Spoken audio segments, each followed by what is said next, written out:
Kita sedang berada di persimpangan sejarah yang berbahaya.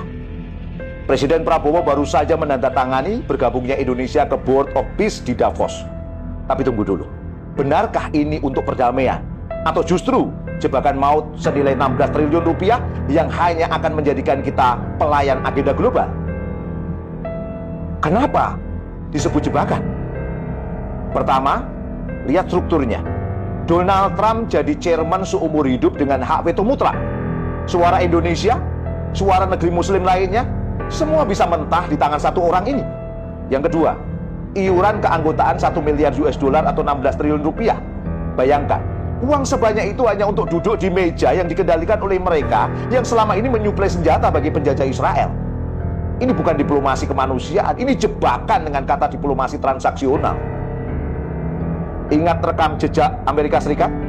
Dari perjanjian Oslo sampai Abraham Accords, semuanya adalah perjanjian damai palsu yang justru memperluas pemukiman ilegal Israel plus menjadikan Gaza porak-poranda, jauh dari kata pembebasan. Dan sekarang mereka menawarkan New Gaza dengan gedung pencakar langit dan pusat wisata.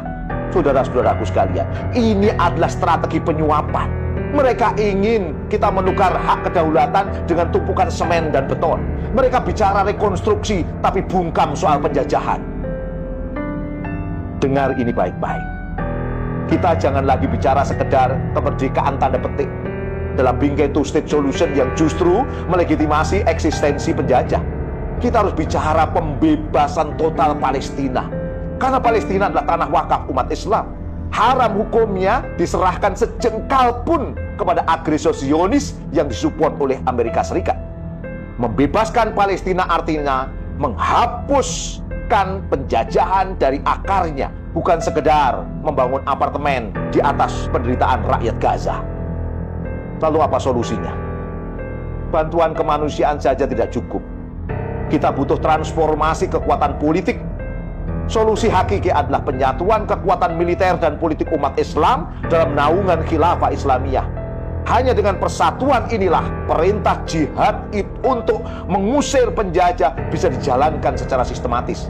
Bukan sekedar mengirim truk makanan yang harus mengemis izin masuk dari penjajah, tapi mengirimkan kekuatan yang disegani dunia untuk membebaskan Gaza, Al-Aqsa, dan Palestina.